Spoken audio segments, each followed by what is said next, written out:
They said the mountains were cruel to men who could not see. They said a blind man would not last one winter alone on the ridge. But they were wrong, because some men learned to see with more than their eyes. High above the valleys of the Old West, where the wind carried secrets and the nights tested the soul, lived a mountain man who could not see the sunrise. Yet somehow he saw truth more clearly than anyone who passed him by. And one cold evening he heard footsteps that did not belong to the mountain. That was the night everything changed. Before this story unfolds, take a moment to settle in. If you find meaning in stories of survival, redemption, and quiet strength, consider subscribing to Rescued by the Ridge. These are tales of the Old West, where broken souls found hope in the high places. Now let us begin. The mountain man woke before dawn, as he always did. Not because he could see the light coming, but because the air told him it was time. Cold rested heavier in the dark hours. The wind shifted its voice just before morning, and the birds, when they stirred, spoke in softer tones. He sat up slowly inside his small timber cabin. His hands moved with care, feeling for the rough edge of the table. The kettle sat where it always had. Nothing ever moved unless he moved it. That was how he survived, through order, through memory. Long ago, the world had gone dark for him, not all at once. First, the edges faded, then the colors, then one day there was only night. Most men would have fled the mountains after that, but he stayed. He learned the slope of the ground by foot. He learned the trees by bark and scent. He learned storms by the way the silence tightened before they came. Loneliness lived with him, but it did not rule him. The ridge spoke often enough.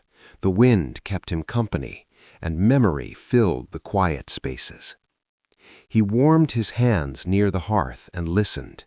The mountain breathed around him, a steady sound, familiar, safe. Few people ever came this high. Those who did never stayed long. They spoke loudly, moved carelessly, and carried fear in their voices. He always knew who they were before they spoke. But this morning felt different. As he stepped outside, the air carried something new. Not the smell of snow, not the warning of weather. Something else. His brow tightened as he turned his head toward the trees. He stood still, listening past the wind, past the birds, past the mountain itself.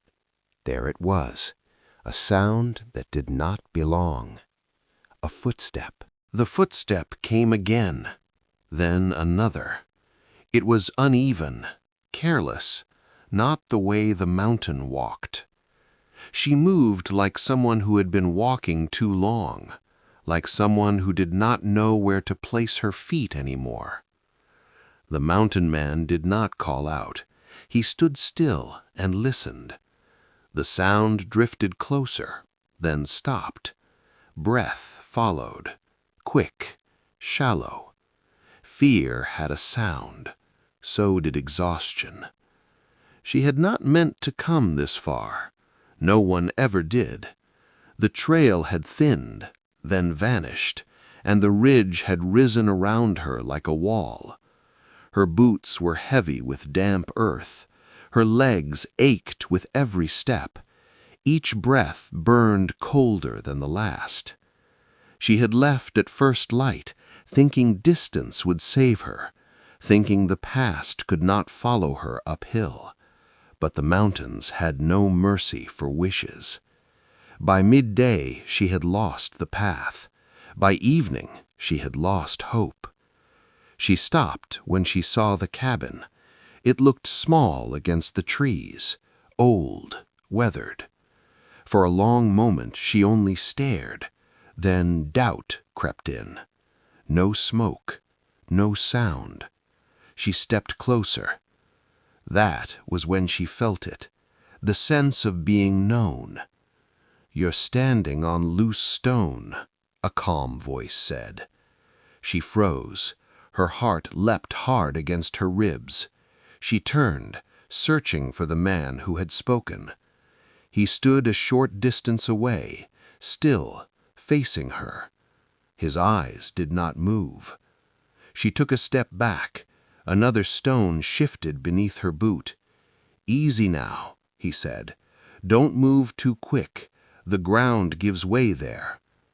"How did you—" Her voice cracked. "I heard you long before you saw me," he said. "You walk like you're running from something." The words struck deeper than the cold. She swallowed and wrapped her arms around herself.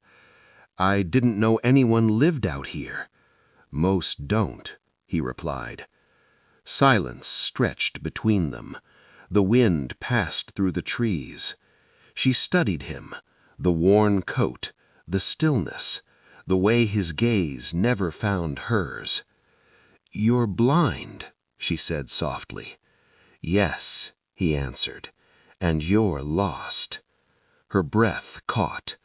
For the first time since she fled, she felt seen. For the first time since she entered the mountains, she did not deny it. "Yes," she said, "I am." The word hung in the cold air. Lost. The mountain man nodded once, as if it confirmed something he already knew. "You best come out of the wind," he said. "It turns sharper once the sun drops." She hesitated. Every lesson she had learned told her not to follow strangers, not this far from anywhere, not when night was close. But her legs trembled, and the cold was winning. He turned and began walking toward the cabin, not looking back, not rushing. He trusted she would follow. She did. Each step she took felt strange, not because of the ground, but because of him. He moved with certainty. His boots found the path she could barely see. His hand brushed the cabin door without searching for it. Inside, the air was warmer. The smell of wood and dried herbs filled the space. Simple shelves lined the walls. Everything had a place. "Sit," he said gently. "There's a bench by the hearth." She sat, watching him with careful eyes. He moved with slow purpose, no wasted motion, no hesitation. "How do you live like this?" she asked before she could stop herself. "By listening," he replied, "and by remembering." He set a cup in her hands, warm, steady. Her fingers shook as she wrapped them around it. She realized then how close she had been to collapse. "You don't ask many questions," she said. "I find people tell the truth when they're ready," he said, "and lie when they're pressed." Silence returned, not awkward, just present. The fire cracked softly. Outside, the wind pressed against the walls. She watched his face, the calm lines, the patience etched deep. "You're not afraid of me," she said. "No," he answered. "Why?" "Because fear has a weight," he said. "You carry sorrow, not danger." Her throat tightened. She looked away. "I can stay just for the night," she said quickly. "I won't be trouble." "Trouble announces itself," he said. "You didn't." Night settled in fully then. The world beyond the cabin disappeared. She did not know it yet, but the choice to step inside had already changed her path. And as the fire burned low, the mountain man listened, not to the storm, but to the sound of her heart trying to remember how to hope. The fire settled into a steady glow, not loud, not fierce, just enough to push the cold back. She sat with her hands wrapped around the cup, letting the warmth sink in. It had been a long time since anything felt steady. "You can sleep on the bench," he said. I'll keep the fire fed." "You don't have to," she replied. "I know," he said, "but I will." That was the way he spoke. No argument, no expectation, just truth laid plain. She watched as he added a small piece of wood to the hearth. He did it by sound, by feel. He never burned his fingers. "How long have you lived up here?" she asked. "Long enough for the mountain to know my name," he said.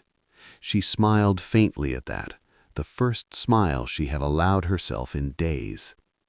Her eyes moved around the cabin. Everything was worn but cared for. No luxury, no excess. A life shaped by need, not want. "You ever get lonely?" she asked quietly. He paused, just for a moment. "Yes," he said, "but lonely is better than afraid." The words settled deep inside her. She had lived too long with fear to argue. Outside, the wind rose. It pressed harder now, rattling the walls. She flinched. "Storm's coming," he said. "Nothing to worry about." "How can you be so sure?" "The mountain tells me," he replied. "It always does." She lay back on the bench, exhaustion pulling her down. The wood was hard, but it felt like safety. Her eyes grew heavy. Her body finally gave in. Just before sleep took her, she spoke. "Thank you," she whispered. He did not answer right away. He listened to her breathing slow, to the storm gathering beyond the walls. "You're welcome," he said softly. As the night deepened, the storm arrived in full.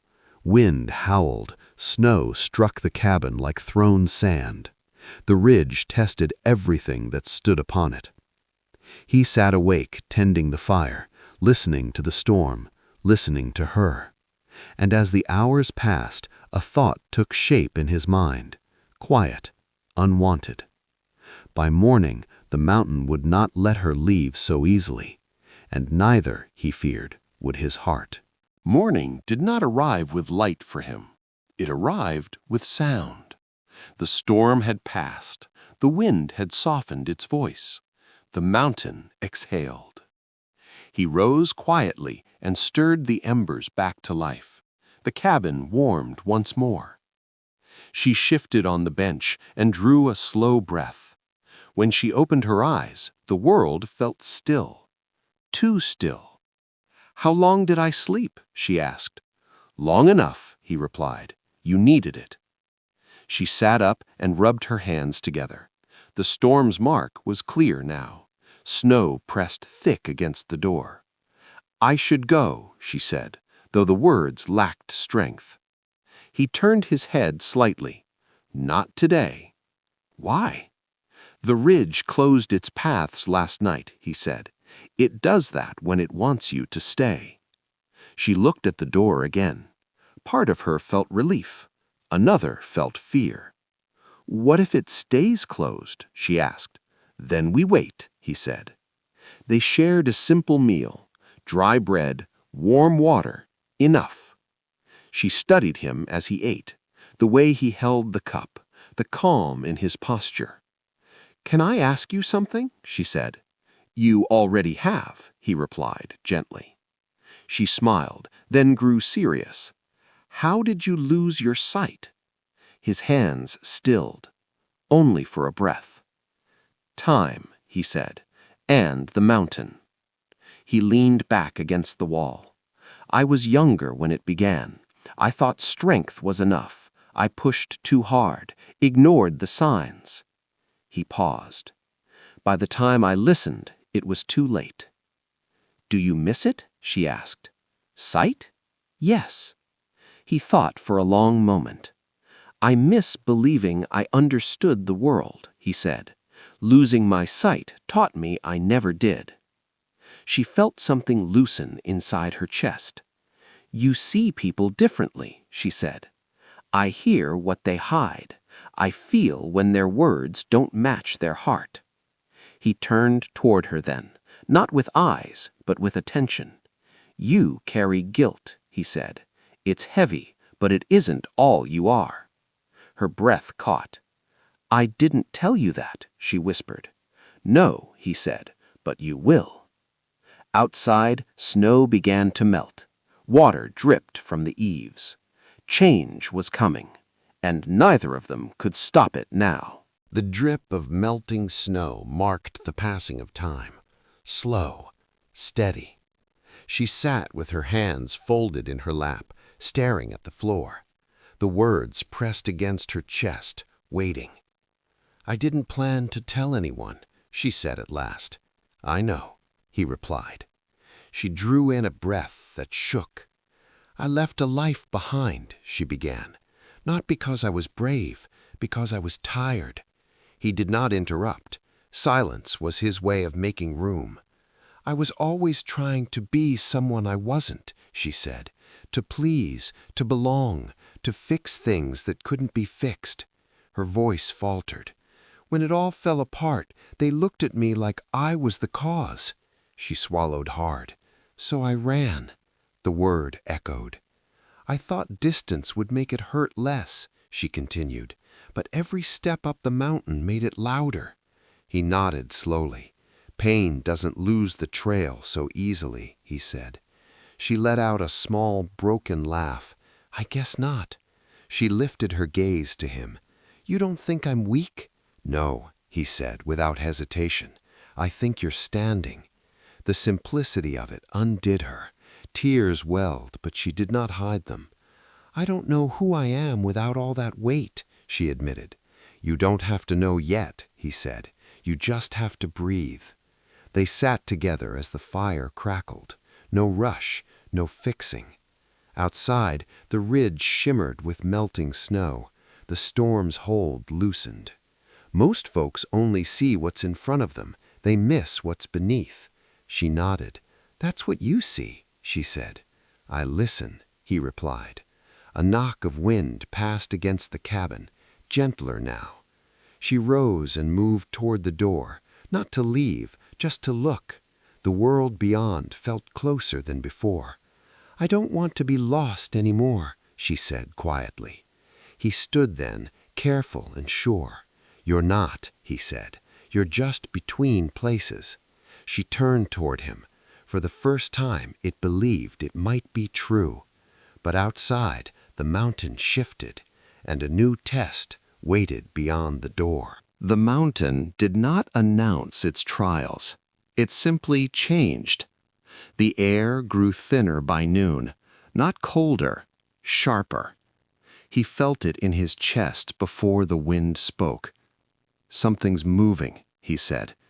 She looked out through the doorway. The sky had dulled. Clouds gathered low and heavy, rolling slow across the ridge. "I thought the storm passed," she said. "So did I," he replied. The mountain often corrected those who assumed too much. They worked together without being told. She gathered wood from the stack. He secured the door and windows.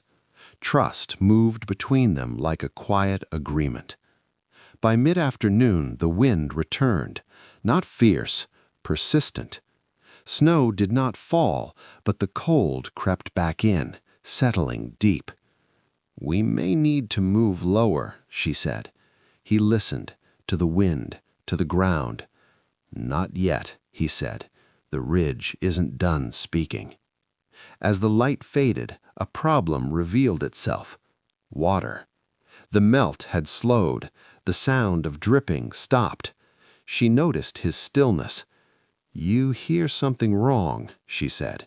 "Yes," he replied. "I hear nothing at all." They would have to fetch water from a nearby spring. Not far, but the ground between was narrow and uneven.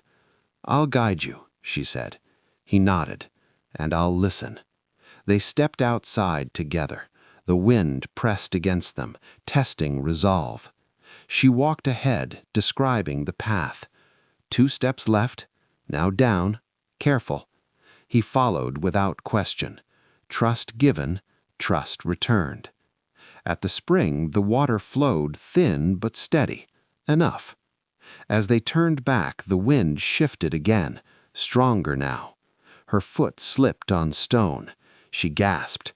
He reached out and caught her arm, firm, certain. For a moment they stood that way, breathing hard. "You okay?" he asked. "Yes," she said, because she was. They made it back as night settled in. The door closed behind them with a solid thud. Inside, the fire took hold once more. They sat close, sharing warmth. Neither spoke of fear. The mountain had tested them, not with force, but with balance, and in meeting it together, something between them had shifted. The fire burned low and steady, the kind that asked nothing but attention. They sat close now, not out of need, out of understanding. The mountain had taken its measure of them, and for the moment it was satisfied. "You don't treat me like I'm broken," she said softly. He turned his head toward her voice. "Because you're not," he replied. She stared into the flames. "I've spent so long thinking something was wrong with me." "Most people do," he said. "They listen too closely to the wrong voices." She smiled at that, a real smile, unburdened. "What do you hear when you listen to me?" she asked. He did not answer right away. He listened, not to her breath, not to the fire. "To your silence," he said. "It's changing." She felt her chest rise and fall, slow, even. "I don't feel like I'm running anymore," she said. "That's because you stopped," he replied. The words settled between them, simple, true. She reached out without thinking and rested her hand near his, not touching, just close. He did not pull away. "Do you ever wish things had turned out differently?" she asked. "Yes," he said. "Then I remember this moment." Her hand found his. This time she did not stop short. His fingers were warm, steady. He did not tighten his grip. He simply stayed.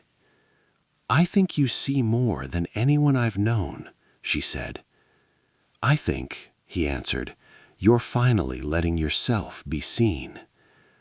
Outside, the wind moved through the trees with a gentler sound, like approval. She leaned back against the wall, still holding his hand. For the first time in years, her thoughts were quiet. "I don't know what comes next," she said. "That's all right," he replied. "The mountain never shows the whole path at once." The fire crackled. A piece of wood shifted. Neither noticed, because something new had taken its place. Not fear, not loneliness, belonging. And beyond the walls, the ridge prepared one final choice. Morning arrived quietly. No storm, no warning, just stillness. She woke first this time. The fire had burned down to embers. The cabin felt calm, almost expectant. She stepped outside and drew in the cold air. The ridge stretched wide and open before her. Clear paths now revealed where snow had melted away. Down below, far off, the valley waited. Life, people, a future she once thought she wanted. Behind her, the cabin door opened. "It's a leaving kind of morning," he said. She did not turn. "Yes," she answered. He stood beside her, feeling the sun on his face. "You could make it down today," he said. "The mountain's giving you that chance." Her chest tightened. He had said it without hope, without fear, just truth. "I don't want you to stay because of me," he continued, "and I don't want you to go because you're afraid." She finally turned toward him. "You won't ask me to stay?" "No," he said gently. some choices lose their meaning when they're asked for. She nodded. Tears pressed at her eyes, but she did not let them fall. I came here lost. I didn't know who I was. And now? He asked. Now I do, she replied. They stood together in silence. The ridge held its breath. She thought of the road below, the noise, the expectations. Then she thought of the cabin, the quiet, the way her heart felt steady for the first time in years. She reached for his hand, squeezed it once. I need to choose this, she said. He smiled, not with his mouth, with something deeper. Whatever you choose, he said, you won't be lost again. She took one step forward, then another, but not toward the valley. The mountain did not speak. It did not need to, because the choice had already been made. She unpacked nothing, because there was nothing to unpack. Her past stayed where it belonged, behind her. Days passed in quiet rhythm, morning fires, shared meals, work done side by side. She learned the ridge the way he had, by listening, by patience. He learned something too, how footsteps could sound like home. They did not name what they had. They did not rush it. The mountain had taught them better than that. She described the world to him as they walked, the way light settled on stone, the shape of clouds before snow. He listened and smiled. At night they sat close to the fire, sometimes speaking, sometimes not. Neither felt alone anymore. When spring came, it came gently. Green pushed through snow. Water sang again along the ridge. She planted a small garden near the cabin. He built a second bench by the hearth, not for guests, for them. One evening, as the sun dipped low, she said, "You know, this feels like family." He nodded. "I've been thinking the same." Family was not blood. It was presence. It was staying. The mountain man never regained his sight. He did not need to, because love does not arrive through the eyes.